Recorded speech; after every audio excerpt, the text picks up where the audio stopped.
যুদ্ধ, অস্থিরতা আর একটানা সংকট, এই তিনটি শব্দ দিয়েই মধ্যপ্রাচ্যের ছোট্ট একটি রাষ্ট্রকে চিনে ফেলেন অনেকেই। হ্যাঁ, বলছি ইসরায়েলের কথা। প্রায় 90 লক্ষ জনবসতির এই দেশটি গোটা বিশ্বে রাজত্ব করছে। এমনকি পরাশক্তি আমেরিকাও তার সিদ্ধান্তের বিরুদ্ধে যেতে ভয় পায়।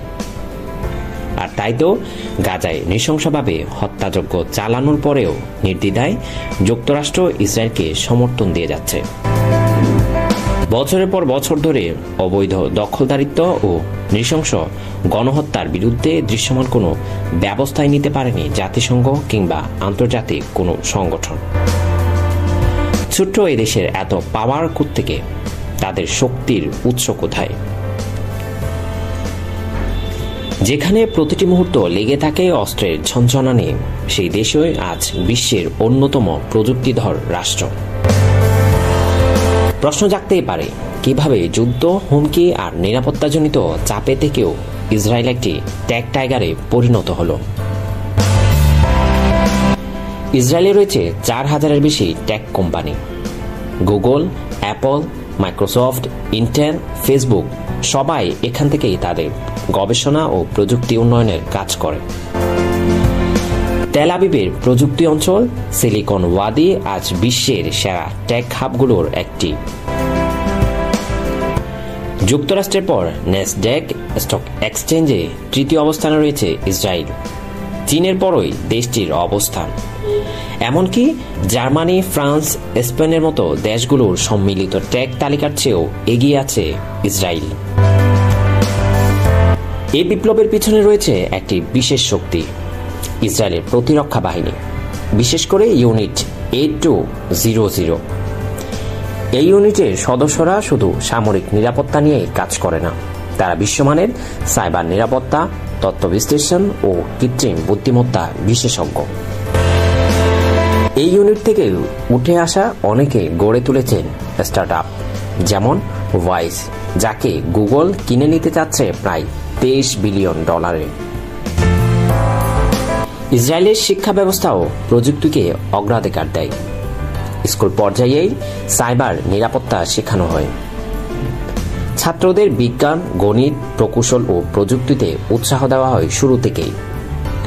সরকার জিডিপির প্রায় 5% ব্যয় করে গবেষণা ও উন্নয়নে, যা পুরো বিশ্বের মধ্যে সর্বোচ্চ।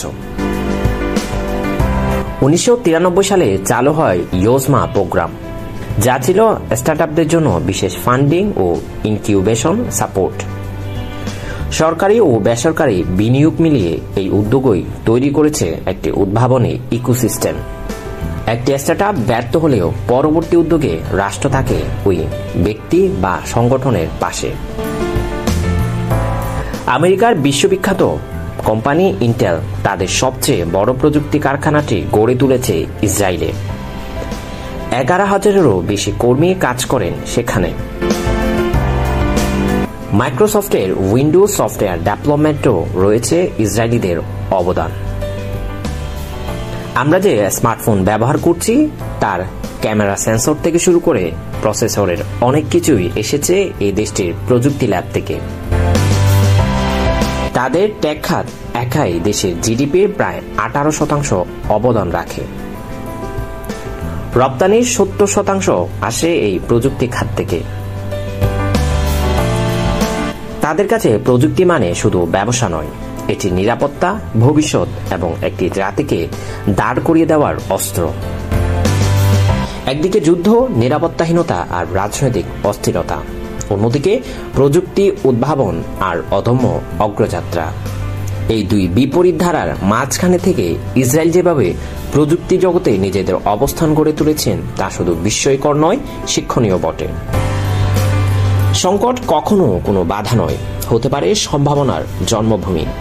ইসরায়েল যেন তারই জীবন্ত উদাহরণ। যুদ্ধের ছায়া পেরিয়ে যে জাতি প্রযুক্তিকে হাতে তুলে নেয়, তাদের থামিয়ে রাখা সহজ নয়। Desk report, the news paid.